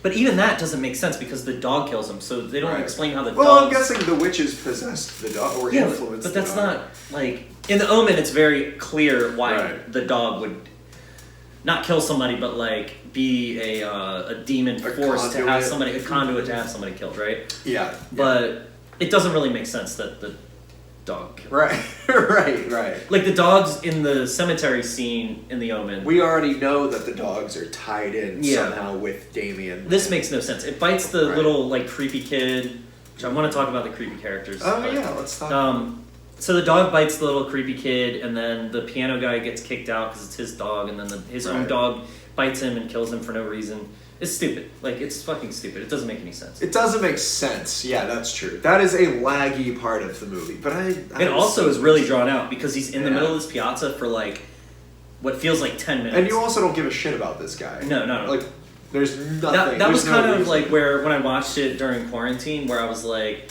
alright, this movie's kind of fucking killing me. Because, like, you know, I was sitting down with my friends, I wanted to have a good time, and I'm like, oh man, Had they seen I can watch this at home by myself. No, they had that can fuck up. Yeah. I remember showing... No, it's just the wrong time and wrong place to see Yeah. it. If I had watched it even that same night by myself at home, I would have had a different viewing experience. Because this was that's why I said earlier, it's like a social event. If we had seen Friday the 13th, it would have been a different social viewing experience, right? So, not the best movie for that. Yeah, and lessons learned, man. Yeah. I mean, I remember I used to try to show people The Master when I would start dating a girl. No, you gotta ease into that. You gotta watch that movie by yourself or like with a film geek or something like that. You have to start with Boogie Nights if you're gonna do that kind of thing. But I still, despite kind of the aimlessness of that part of the movie, I still cared enough. Like, I was also not like, again, this is not like a cinematic, like, no, it's not, every scene doesn't have to matter that much. Well, okay, what am I trying to say here? For what it is, I still enjoy it, despite the fact that scene doesn't. Even though while I'm watching it, I'm also like, all right, can we just get on with the fucking story here? What you could do with this movie, exactly, and what you could do with this movie is boil it down to 30 good minutes. Right? Yeah. Cut a lot of fat and make it like a part of a mini series. Yeah. But a really creepy and well done miniseries. Like, okay, also, this is one of those movies, like, okay, when I was a kid, and I don't remember what the series were called, I think they were maybe on Sci-Fi or something, but there was some really creepy shit on in the early 90s. Yeah. I remember one where, like, there was a mummy, and if you touched it, your skin started turning green and deteriorating. And I think it was one of those, like, almost like rehashes of a Hitchcock Presents or something like that. Yeah. And I didn't know what it was at the time. There was another one where there was a guy chasing a guy around with an axe. Yeah. And this was just like, there wasn't even like a guide channel when I was a kid, right? There was like literally, you put something on a station and you're watching something super creepy in the middle of the night that you're not allowed to be watching. Right. But it's on and you're seeing it. And I'm remembering these like little details of these shows, right? Yeah. And every now and then I would be up late somehow and maybe like, maybe mom and dad passed out and I went into the living room and just put the TV on and there's 4 things on and one of them is the scariest thing in the world. This is one of those things that like I would recommend like if you want to like scar a child for Oh, life, sure. it's so creepy. Yeah, show the first It's scene. so of silly as an Suspiria. adult to watch it. Right. Yeah. But if you see That first kill scene of Suspiria. or like, okay, there's a scene. So the second kill scene, or maybe this is the third one after the dog kills the pianist. This girl falls into, for no reason. There's an entire entire room Barbed wire. of razor wire. Right. The entire floor is covered in an insane amount of razor wire. There's no practical reason to have that. No, but it's also like a torture room because there are like whips and like like what are those things that they use in Robin Hood Men in Tights where they clamp the tongue and stretch it out? Oh, like, yeah. It's like a medieval torture room, right. but the floor is covered in modern razor wire. The girl falls in. Look, I could buy that. And then she gets stabbed. Like I have no question about whether I have no. But it's so creepy. And there's a maggot scene where for no reason the entire floor of girls like maggots start falling through the ceiling. Oh yeah, I was gonna. That's totally impractical. Yeah, let me stop you there real fast. Like why? I'm sorry. I'm just gonna keep were the rambling. witches? Did they orchestrate that in some way to get all the girls into one room, or did that naturally just happen? That didn't really make much sense to me. Right, there was not like a reason for that, right? No, because they explained it away by saying that they got a shipment of meat. Of food, right? Yeah, but they were storing it in the attic. Right. That doesn't make any sense. No, they're storing it in the basement. They had plumbing and refrigeration there. No, it was stored in the attic because all the maggots fell through the ceiling. Oh right, yeah. And then the girls were like going to bed and like brushing their hair before they go to bed. And the one girl had like maggots in her brush. Right. And she's like, "What the fuck?" Freaks out, runs into the hallway. And next thing you know, every single girl is running out of their bedroom into the hallway with maggots. One girl later is like, "One got in my mouth." It's yeah. See, creep out like weird shit. Right? I didn't mind that. Yeah. I was still like, I think it's mostly just like I cared about Susie and like her having to deal with all these other women. Like a lot of the movie also. I mean, you realize at the end, or maybe I'm wrong about this, but at the end, the whole place catches on fire, which means all the other ballerinas also die at the end, right? That was okay. So I don't see them running out. I didn't even think about that. That's a good point. I believe they die. So she, by virtue of her like killing the witches, ended up killing all of the girls too. Holy shit! Does this movie have a sequel? Not a remake. I would hope. Suspiria too. But yeah, when she leaves, think I think also every girl in the place, other than her friend Sarah, who already died. Yeah. They all are assholes to her pretty much in the whole movie, right? Yeah, but there were so many like just regular girls that were just ballerinas there. Still, I think the movie did enough work to show you that they were all douchebags like that. Yeah. Yeah. So I think I wrote a note like you get the vibe that everybody there is kind of an asshole. Yeah. So I think at the end, and one of them might have been in cahoots with the witches. We don't really know. Who, the landlord girl? The girl, Olga. Olga, yeah, that's right. I think she might have been in cahoots with the witches. So she did seem she was super witchy, like just in like her on the nose being witchy, right? Very like dark with like fair skin. I wrote weird landlord, over dramatic movements. Yes. People are oddly possessive and a little mistrusting and stingy. Yes. So that's the vibe. And I think that when her friend Sarah died, I think her friend Sarah was the only friend that she really had there. Mm-hmm. She was the only other one that wasn't like maybe a part of what was going on. She was like normal. Yeah, she was like normal. Or I don't know if they were all. I don't think they were all witches, but either way, like the fact that at the end when she goes to the witch's quarters, when she's sneaking down like that corridor, they're like, the American has to go. Like, I think they realize Susie's like the only normal one there. Yeah, and they kind of just expect all of influenceable, I guess, or they're and that goes back to our point of her like having the most agency, being the most mature. Yes, she's not naive. She's not just a young girl that they can control. Exactly. Yeah, and that's why they had an issue with the girl Peg. Right. And that's why Sarah ended up meeting her demise, because Peg put her onto that information. Exactly. Yeah. See, that's the most interesting part of the movie to me. It's like, the conformity shit. So the fact that it ends with, I mean, it literally shows the fire, and that's the last thing. So it shows, and you hear screaming. So I think all that screaming you hear is not the witches.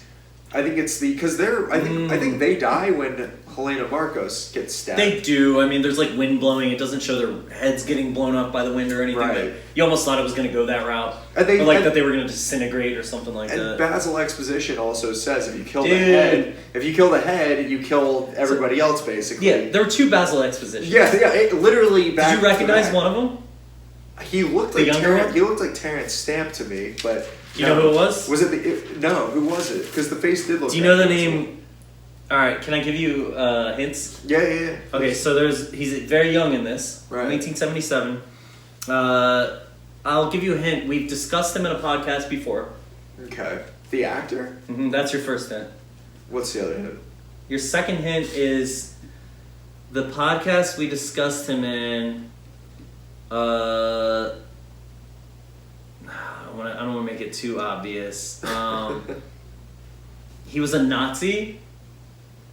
Okay. That's your second So hint. is it Bastards? Nope. What's another thing we've discussed that have Nazis in the film as a character? SS, Werewolf Woman in the SS? He's in that trailer. Okay. So he's in that trailer. Mm-hmm. Who does he play? I don't know. And we did bring up his name in that. And or what else he was in. I don't remember. All right, your third hint Okay, yeah. is he's in a 1994 comedy. Oh, jeez. Is it Pulp Fiction? No, but I don't expect you to remember his name. But you'll know who he is when we His get there. face was so recognizable, and I thought he was another actor. This guy Terrence Stamp. No, So I noticed it right away, and I didn't remember his name, so it's pretty obscure. can you give me another hint? A 1994 comedy. and stuff. Well, okay, it's the biggest comedy of 1994. Oh my gosh, dude. Am I gonna punch myself if I don't know it?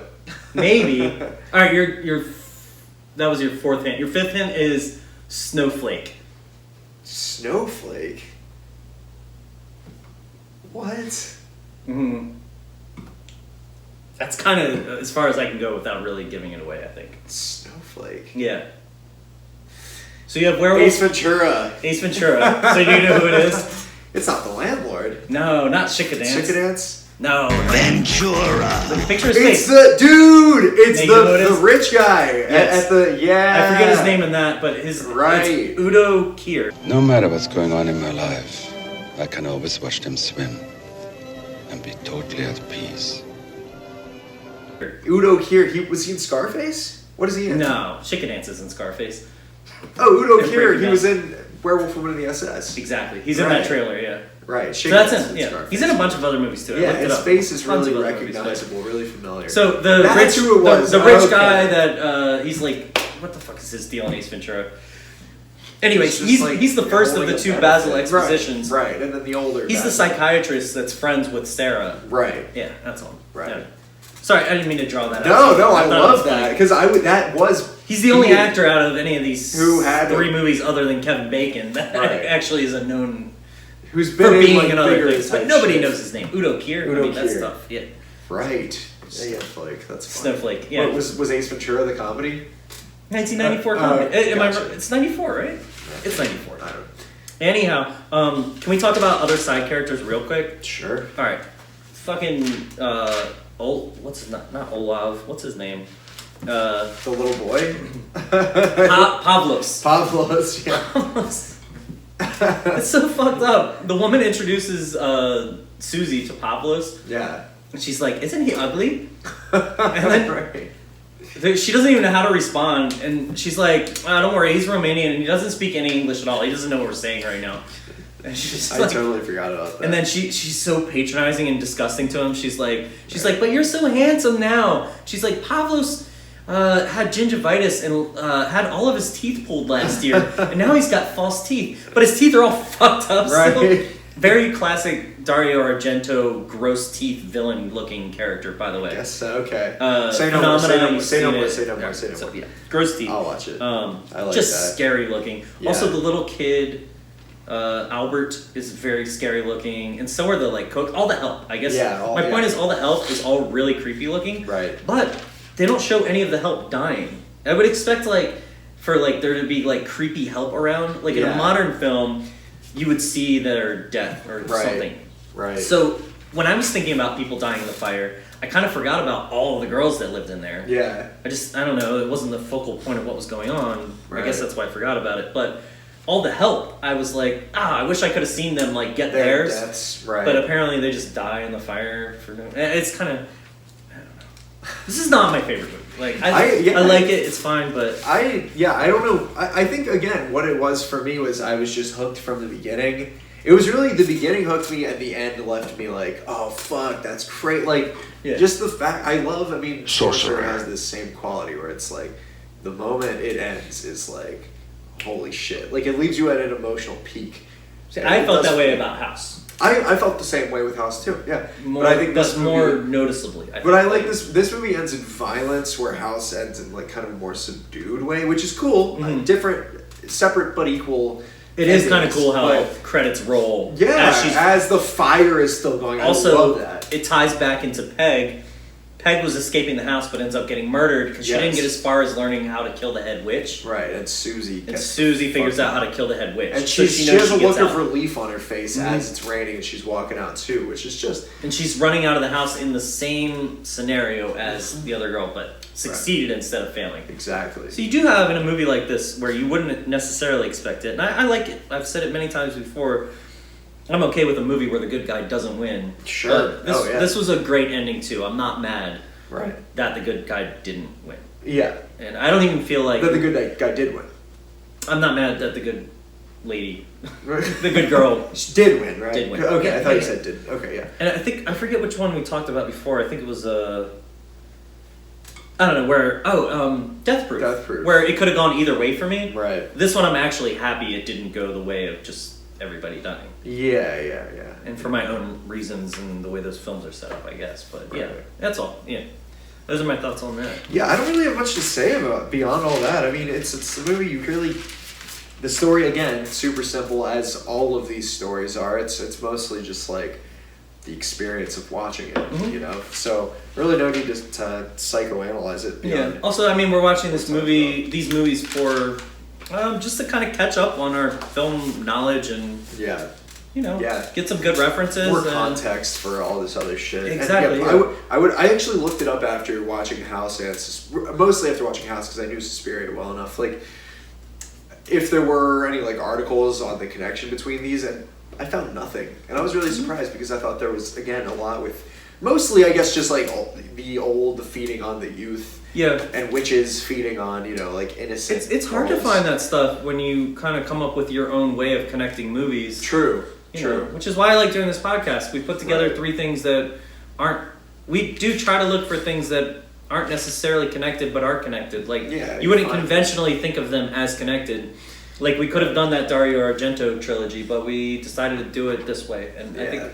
That's a better way to do it. Yeah, I mean, it's a little bit of a different angle to look at these movies. Now, whether or not that works for the viewer, I don't know. We'll figure it out. Sorry. but yeah. That's up to you, but we enjoy doing this, more and I love it. I think it's just a different... What is it? It's more satisfying to hopefully... I think it's a fun way to analyze films, to look at different aspects, and then... we always try to choose 2 or 3 movies that fit in a weird way. Right. Not a weird way, just a way that makes sense in a different way that you wouldn't normally connect 2 or 3 movies. Yes. Always. I would agree. And we do go conventional sometimes. We did, Grindhouse, right? So there you have that. So, Friday the 13th. What's your history with this movie? Let's see. I've seen it a bunch of times. A few times when I was much younger. A few times in the middle of my life. As up to this date, I don't want to say it's the middle of my life altogether because that means I'll die tomorrow. Right. And then during quarantine again, I did crazy You binged all the Friday the 13th. I kind of binged other movies too, but yeah, I did 1 through 6, I think, or something like that. There are 12 of them. Oh yeah, I didn't get that high. Okay. And I've only seen parts of the newer ones, right? Mm-hmm. And I've seen did I even watch any of the remakes? Or how has this not been rebooted? It has been. In the last... Dude, Danny McBride directed a remake of it. He co-wrote a Halloween remake. Oh, I have no idea what I'm talking about. Okay. Friday the 13th in the modern age has not been... In the last 10 years, I don't think there's been a Friday the 13th. Wait, Rob Zombie did Halloween too, right? Yes. Rob Zombie did Halloween. Danny McBride and the guy who did Pineapple Express. I know I saw a Friday the 13th in the last 10 years that came out. Maybe I'm wrong. I don't know.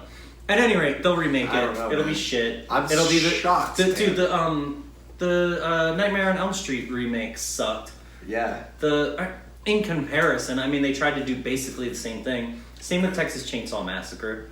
You're never gonna recapture this era of what this movie is, Yes. which is why this movie is important to this discussion. Yeah. Now, that being said, I watched the first maybe 6 in 2020, like.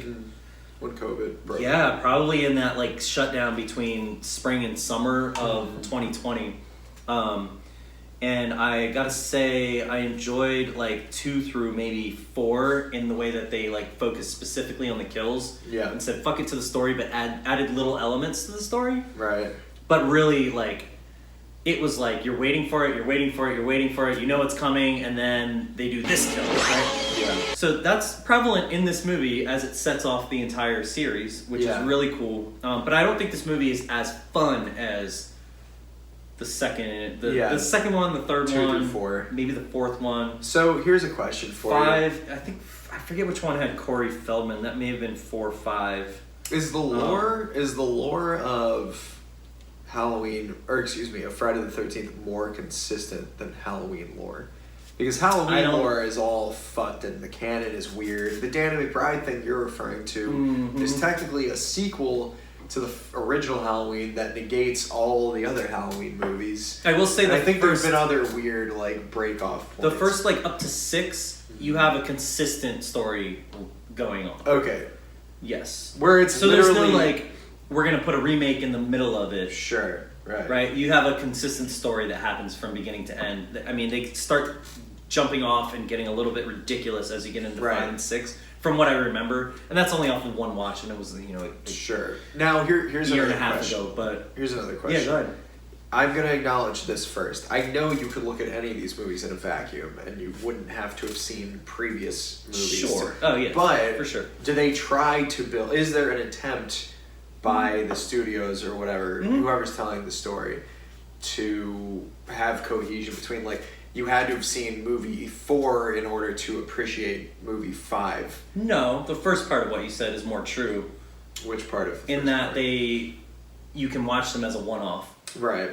I know that's more true, but I'm asking, is there an attempt to I think so. still make them cohesive with each other? I think for sure there's always a callback to... There are callbacks maybe with the kills, but... No, even in in 2, they do like a full like rewind of the end of 1. Okay, cool. Oh, that's totally cohesive. That's what I'm asking. Oh, it's put together like a sequel should be put together. Okay, for sure. I can't remember how 3, but I'm pretty sure 3 does the same thing. Right. Where they will like show you the final scene of.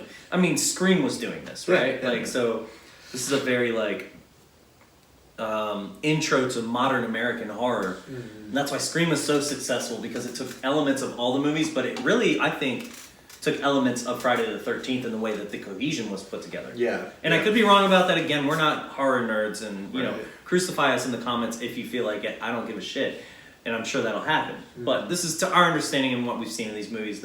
Or what I've seen in these movies. Yeah. Yeah. To answer that question, it is cohesive. I think so. Yeah. Right. And I would recommend watching like the first 4 or 5, maybe 6, because they're fun movies, dude. Yeah. And again, back to my point of how I feel about this one.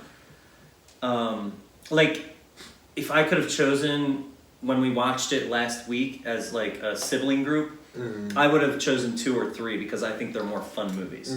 1 is a little bit more like, it's just getting into the whole thing and that series learning where it wants to go, and it does a great job of it, and I think the filming's really good and interesting and is perfect for what it's going for. Yeah, those are my like initial thoughts on the movie and what it is. This is definitely the most grounded. So, I mean, I've been aware of Jason ever since I could remember. And I didn't know until, I don't know, probably 5 years ago that it was Jason's mom who was in the first movie. Yeah. And then going into this one, I had forgotten again. I knew basically everything that was in this movie, but I had never just sat down and watched it from beginning to end. And two is basically the same movie. But except I think there are kids at the camp now, and the counselors are running off behind their like chaperone duties. Yeah. So like the what are they, 18 to 20-year-old camp counselors or whatever, maybe 16 to 20 or something like that. Yeah. And they're all getting offed in the second one, but actually by Jason. And the kills are more fun. Because now it's Jason and not Jason's mother doing it. Yeah. But it's still not the Jason mask in part 2, right? It's not the hockey mask. I don't think... No, I don't think the hockey mask comes in until 3. Okay. Anyway, yeah, out of these 3 movies, this is definitely the most grounded by far. In the sense no that, doubt, like, yeah. I mean, it could happen more conceivably. It's still... But it's pretty wacky also. But in the Jason lore, it is like a supernatural character. Right. But it rips off... I mean, I can't say it rips off, but it's in the same spirit of Texas Chainsaw Massacre, where it's just like... It's kind of just like kids having fun at the, summer fun, blah, blah, blah, blah. And I like the way it eases in, but still there is that automatic danger. I mean, it has the prologue of, the counselors from the late 50s dying, so that helps. And then, like, the Harbinger, Ralph in this movie being like, don't go Camp Crystal Lake way, like that whole thing. Yeah, you don't want to go up that road. Yeah, that road there. Yeah, so, but I do like the misdirection it has with the cook girl dying. Yeah. Much like Susie, if she had died, it would have been like, oh, what the fuck is this movie? And, I remember you bringing that up when we watched it. Yeah, you were it's like, cool. oh wow, I didn't expect that. Like, right, and that's fun. It's nice when a movie does that, you know. But beyond that, after that, it becomes pretty, like, kind of by the numbers. Totally, yeah. People getting picked off, which is cool. I mean, I like it. But yeah, you're right. For this kind of movie, you do want it to indulge more in the kill. And it's a quintessential slasher flick. Like, yes, it is. It is. It's about like, okay, we know it's going to happen. We just want it to be.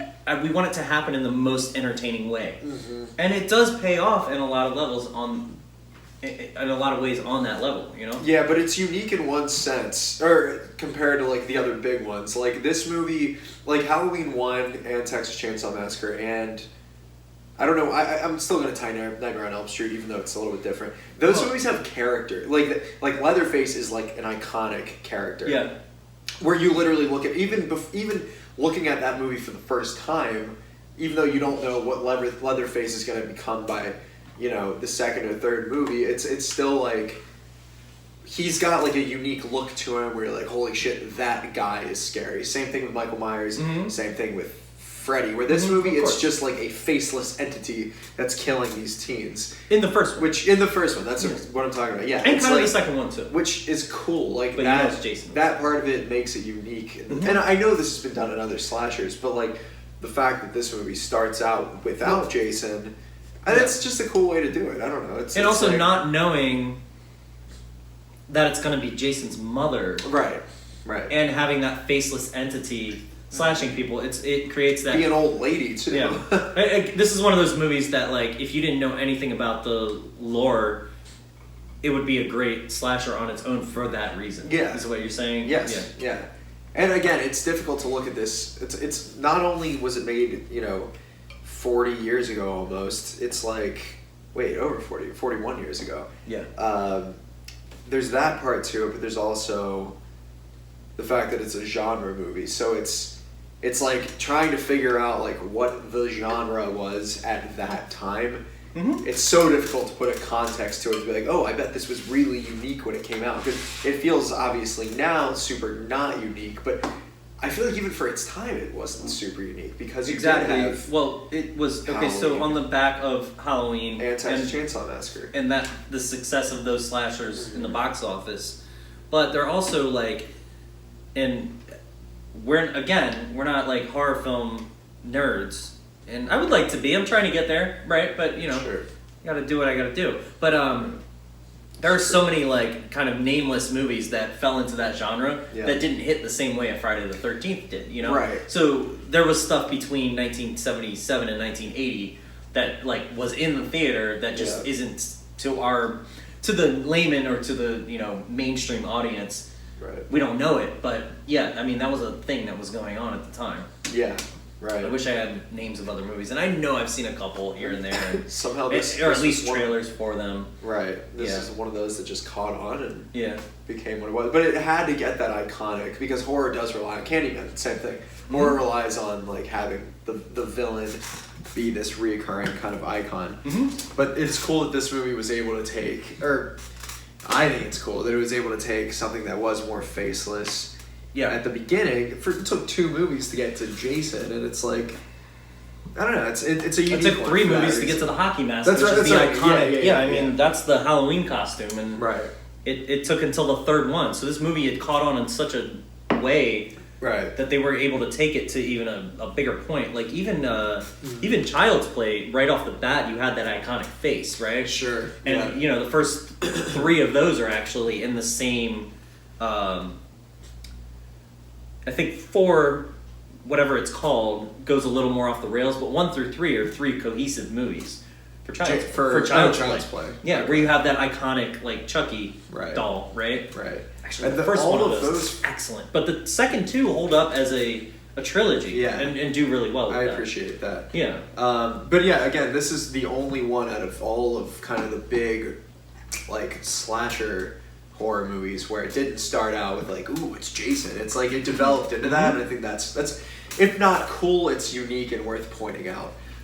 It's cool too. I mean, yeah. But at the end of the day, I mean, we sound like Patrick Bateman talking about, you know, Whitney Houston. It's like, at the end of the day, it's like, these are kill movies.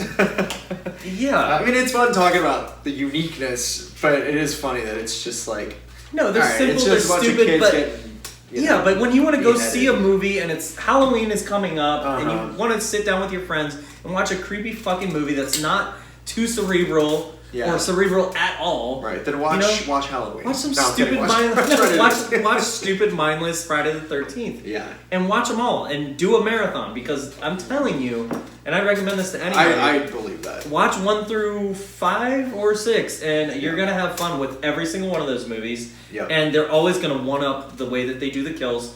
I forget if it's 5 or 6, and Patrice O'Neal has a really great synopsis of the first 6 movies, I think. And there's a boxer in 5 or 6.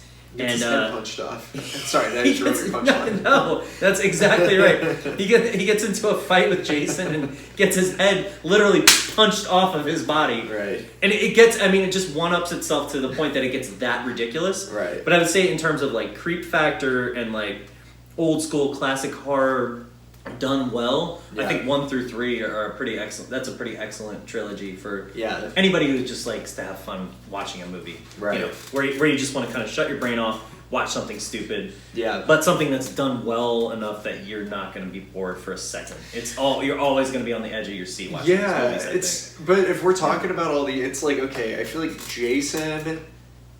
Okay, or let's say Friday the 13th, Child's Play. All the Michael Myers, I guess. Nightmare on Elm Street. Nightmare on Elm Street. I think out of all of those, the most truly horrifying, like, horror slasher icon. Leatherface. Yeah. No doubt. By man. far. Like, those I would say movies, the scariest of those movies that I've seen. Texas Chainsaw by far. Texas Chainsaw, no doubt. So that really is the ultimate, like, I think it's the most realistic horrifying slasher movie. Because you where can other see like slasher movies that revel family, like in the trailer, like yes. Oh god, it's so creepy. It's like kind of like House of a Thousand Corpses. Obviously pulls off of that like crazy, creepy hillbilly family scenario. Where you they even do it to almost Harold believe it- Kumar, like to spoof it. But yeah, Right. that shit is scary, man. But it's fun. I know this isn't a Texas Chainsaw episode, but it is cool that like Texas Chainsaw, out of all of these, by far, it takes the exact same tropes. You've got even the Harbinger. It's also what archetype. 74, 75, 76, earlier than all these shits. 73 maybe Predates all of them. It's like it goes Texas Chainsaw, Halloween, Friday the 13th, Nightmare on Elm Street, Child's Play. Oh, Child's Play was like 88, I think. Right. So it's just cool that Texas Chainsaw somehow. Damn it, we need to do a podcast on that. I would love to. The first time I saw Texas Chainsaw Massacre, I was like 15 or 16, and I had moved from my bedroom to like my parents' basement, and it was unfinished. It was just like I was like, I'm done with living in a house. I was ready to move. I was like in between moving out and being still a kid. Yeah. And I was in an unfinished basement, which had like one light that you pulled the chain to. It was like a regular basement, but it was a creepy basement. It had crawl spaces. That's creepy. If you're by yourself watching Texas Chainsaw Massacre, that's the way to watch that movie. By the way, like creep yourself out. Turn off all the lights. That movie's scary as well. Yeah, because like this movie, the reason I guess I bring that up is like I'm never scared watching Halloween this much maybe, but not really. Well, okay, so the first time I ever saw Child's Play, like I was watching it with my cousin. Yeah. Maybe Corey and Mikey. I think it was just with Corey. And he put it on and he's like, yeah, this movie's creepy. And I'm like, obviously, like I've seen the costumes and like I knew that Chucky was scary, and he put it on, and I was like, I didn't even like look at it for a second. I was like, I can't watch it. Turn it off. Right, and now you watch it, it's just hilarious. I think it's funny. it's so fun. Yeah, all of these movies are so fun. Leprechaun is another one. Like, yes. No, Leprechaun I was never scared of. The first time I ever saw that scared the shit out of me when I was a kid. So I was like, did I show it to you or something? No, but shit. maybe. Okay. Because the first time I saw Leprechaun, I was probably 13. And it was just the silliest, funniest thing in the world. And I watched like the first like 4 or 5 of them. Yeah. Like we rented them like back to back to back. Me and my neighbor Matt. Yeah. Right. But I guess I didn't show them to you. Okay. Yeah, I feel like you might have. I don't really remember. But that movie's I remember being horrified. another one where like if you're under 10, right, it's gonna creep you out. If you're over 10, 11, 12, you're gonna be like, this is hilarious. Right. So there's a lot of movies that fall into that level. But again, back to Texas Chainsaw Massacre. Yeah. It's still disturbing. I could sit in my living room, turn off all the lights, and watch it right now, and still be a little bit creepy. Yeah. But that's saying a lot. That's saying because I'm laughing at Jason when I'm like, this is great. Like, there's nothing like I guess I was watching these movies in broad daylight, but still. No, I watched House, but the House is basically the House isn't scary. But yeah, Texas Chainsaw again. Just out of all these, like if you're looking at like an iconic murderer, Leatherface. It's funny, we were gonna try to figure out how we were gonna discuss Friday the 13th. I guess it's and now we've turned it into just not talking about Friday the 13th, which is perfect. I love it. I mean, there's not a lot to say about it. Yeah. Like it's great, it's funny, it's fun, it's awesome to really check out the first 3. If you like the first 3, definitely go to 4, 5, and 6. Yeah, they're still fun. Right. I don't know much about like all the reboots after that and the like. Or even Jason, what is there? Jason versus Freddy? Or yeah. See, I think that might be like the last Jason movie there was, dude. Nah, I mean Jason X was the 10th one. Okay, maybe that's post. Yeah, so we don't know anything about this, but again, like if you want the classic ones, the 80s ones, maybe up to like 1990, you got 6 or 7. Yeah. From 1980 to 1990. Right. That's really hit in that classic horror slasher way. Right. They're good. I think. Yeah, I will definitely watch them. But overall, again, it's just basically just a series of murders and a girl, living. Okay, between all 3? Yeah, no. Well, but just in this movie. Just Friday the 13th. Yeah, so, okay, here's a question. And we were going to talk about the kills. Yeah, do we need to? Not really, no. We discussed what's important about it. Yeah, there's a throat slit, there's another throat slit, there's an arrow piercing through the throat. There's a face axing, there's a stabbing to the gut, there are multiple arrows to a body, and then there's a person's head getting chopped off. And if this sounds good to you, it gets better and better and better. Yeah. That's all I'm saying. Right. So there are a lot of like sharp deaths in this movie, people getting stabbed and sliced. And it sounds like their heads getting punched off in later movies. Yeah. So, I know that there are electrocutions, heads getting punched off, people definitely, I'm sure, falling off of buildings, other types of maiming. So it's not as stabby. It sounds like more creative. That's what I'm saying. Like it's not the same thing. Like they're fun because you just don't know what crazy kill is going to happen next. Yeah. But it's not all just stabbings. Yeah. Here's a final question. So do you think at the end, the last girl whose name escapes me, I think it's Alice. Do you think that she was actually pulled into the lake by Jason, or do you think she was just imagining that? I think she was just imagining it. Like, do you think Carrie's arm really comes out of the gravel at the end of Carrie, or do you think that the girl is just imagining that happening because she's traumatized? I took it the same way. Yeah. Or what about the end of Deliverance, where doesn't a hand come out of the water at the end of Deliverance? It's not a horror film, but what? No. They randomly have a hand come out of the water at the end of Deliverance. It has a weird horror ending to it. I didn't realize that. Yeah, because I think it's just yeah, it's them living. You're in the idea of the characters being traumatized, so they can traumatize the audience. Yeah, Misery does the same thing. Yeah, but that's a little more obvious that it's not really there. I don't think. Yeah. I don't think so. But they do say. I think it's a hysteria thing. I think she's just hysterical. The only difference, though, dude, is they said that they pulled her out of the lake and they thought she was dead. Then why would he spare her? Yeah, I don't know. I have no idea. I haven't formulated. I don't know. Yeah, I'm not sure. Yeah. I haven't thought about it. I just kind of took it as like, okay, I already know that there's a sequel. Maybe if I saw it for the first time in 1980, I would have like a different way of looking at it. But I don't know. I've seen too much now. It's like obvious that it's just setting up a sequel. So it's like it doesn't even matter what happened to that character. So is Alice never mentioned again, or whoever this last girl is? She's like mentioned, but I think is like an afterthought, kind of like the kids that were killed in 1958 are mentioned. I'm pretty sure it's like that. Gotcha. Like she's not. She's not instrumental. I'm like 99%. She's not like Laurie sure. Strode. I'm pretty. Who is that? Is that Jamie Lee Curtis? Mm-hmm. No. Okay.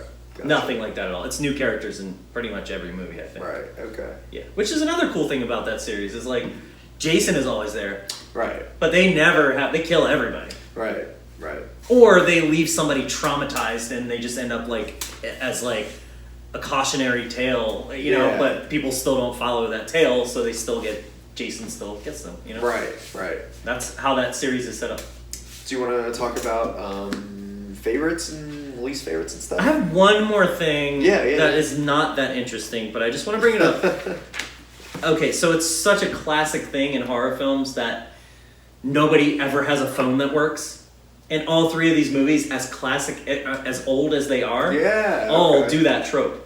Yeah. Wait, let me try to remember. Do you remember so the phone in the them? house obviously doesn't work, right? Phones in-house? In-house, right? Yeah. Right. Okay. So that. Well, they try to call the police like a couple times, and then the phone is disconnected in Friday the 13th. I'm trying to think of Suspiria. Is there a phone situation? What's the phone situation there?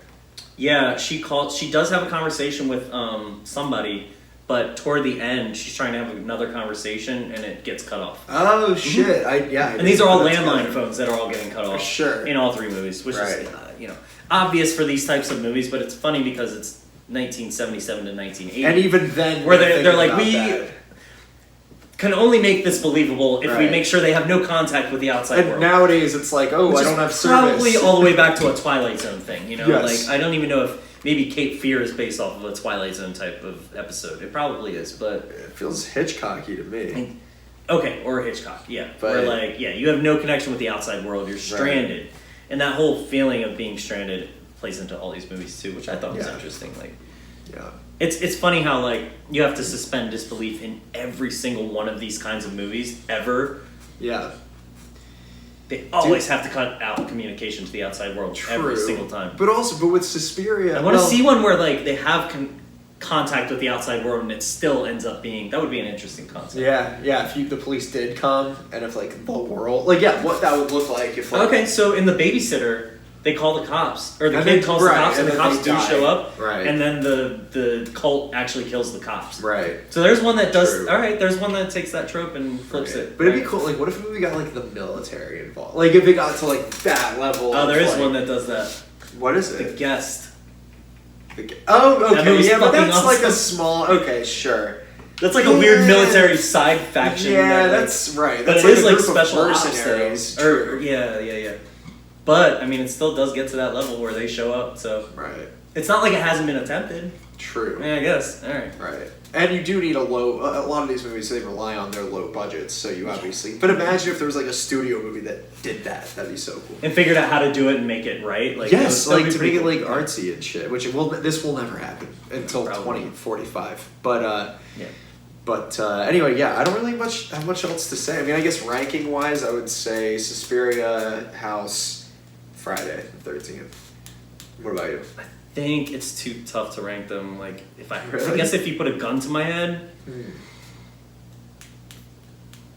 I'd probably go House for the extreme absurdity. Suspiria's pacing bothers me a little bit, and I have a lot of trouble with movies that have weird pacing. Yeah. If I wasn't watching it intently and trying to analyze it for a podcast, I'd probably fall asleep. Suspiria? Yeah. Okay. House is so crazy that it's like, you just gotta deal with it, and it's okay. And then Friday the 13th, again, I love that series. Actually, I brought up, I think before that, I like it more. I'm not like a Halloween person. So I definitely like the Friday the 13th series more than I like Halloween. Yeah. And I think as a slasher series, it's my favorite. And this is the intro to that slasher series, so I kind of got to go opposite of you and do Friday the 13th number 1. Okay. Yeah. But only for its intro to the series. As a standalone film, it would be the 3rd. Yeah, I but get that. it's important enough that it has to go number 1 overall Right. for that reason. Well, you have a lot more context for that story-wise, also. I do, just want to yeah. appreciate there. Yes, exactly. So that's why I would come from that angle. Mm. And then the other two, I guess I got to go House and then do Suspiria. Yeah, so I'm opposite You're of the you. total opposite. Yeah, and for contextual reasons, I Right. suppose. Yeah. Yeah, and I think mine are all more just like, it's not like, what is the movie saying? Because they're not, I mean, yeah, they're not saying much. House maybe says the most, but yeah, overall, I think it's just the direction. I think the direction, like, it's tighter. Maybe tighter's not the right word, because I think they're both really competent directors, Argento and whoever made House. But Obayashi. I think I prefer just the direction, taste-wise, in Suspiria to, I get that. what is it? I don't argue with House. that. I mean, this is an Yeah. opinion thing. So No, yeah, of that's- course. No, it's just a taste. And I mean, yeah, any time we pick a movie for the pod, although I do want to start picking movies we hate, because I want to rip some shit apart. Maybe that'll be our little Christmas present for the podcast. Maybe. Or Thanksgiving. I mean, But- there's so many. To I don't shit even know on? where to. Yeah, I don't even know where we would start. Like, Yeah. what the fuck? Yeah, what should we Name do one. What's your like? that I would shit on? It's so difficult because I love movies, man. Yeah, but there's so many that. You're I think like, I would shit it's on garbage. I would shit on the new Suspiria, or I could open up to shitting on that. What's like something that we haven't done anything in that genre, because there are tons of genres we haven't touched on. Right. Like I could just knock Marvel movies all day Oh, or you know something what? like that, but it's not my cup of tea. So it doesn't Yeah. make the movies bad. It's just like I could just be like, this is dumb for the reasons that I think it is. But Yeah, I think Hell or High Water is a movie that a bunch of people loved that I think I could tear apart. I would do that. Really? Yeah, I didn't like it either. Yeah, cool. I felt like it was trying to be No Country a little too hard. Of course, there are a few movies that were in that same range that I didn't Yeah. think were that great, or overhyped, or Yeah. like what about 3 Billboards Outside? Dude, could not stand it. Thank you. And I couldn't. I couldn't tried even my get- hardest to like everybody. Like it has nothing to do. So with that's its another one that's popularity. in that like Couldn't stand Western cop genre. Hell or High Water was. And like trying to have like Actually, quirky characters yeah, that just did not play no, for me. No, yeah. So we could go that route. Yeah, 3 Billboards. Okay, hate's not a strong word. I really just didn't. Part of it absolutely is the critical acclaim. When the critics get it that wrong, you can't help. Or it's also. like, oh, it's Frances McDormand. Look at this Right. performance, and you're like, yeah, but the movie sucks. Exactly. She's a great actress, and maybe her lines were written excellently, and Yeah. there's nothing wrong with that. You can't knock that, but the movie's boring as fuck. I only Right. made it halfway through, And I don't think and I'm it- like, I don't it think I want to doesn't make it through the other accomplish- second half. It doesn't accomplish what. We should do a podcast on that. Okay. I don't have enough like. Okay, so we'll do something like that at some point. Rip shit Yeah. apart. Yeah. In the meantime, rip us apart in the comments, or Yeah. love and like and share and subscribe, because we'd love that too. Aside from that, I think we're done with horror films for right now. Yeah, I think we're a little horrored out. I think so. Yeah. So we'll bring up something new and unexpected and exciting for the next one. And Do you want to end it, or do you want to talk about what we could do? What do you? as far as what? No, I think For that's- next episode? No. There's Okay, no alright. telling what we're gonna do next. All right, good Stay point. tuned. It could be interesting. It might be terrible. We'll see. We don't know. All right. Love you guys. Bye. Thanks for watching.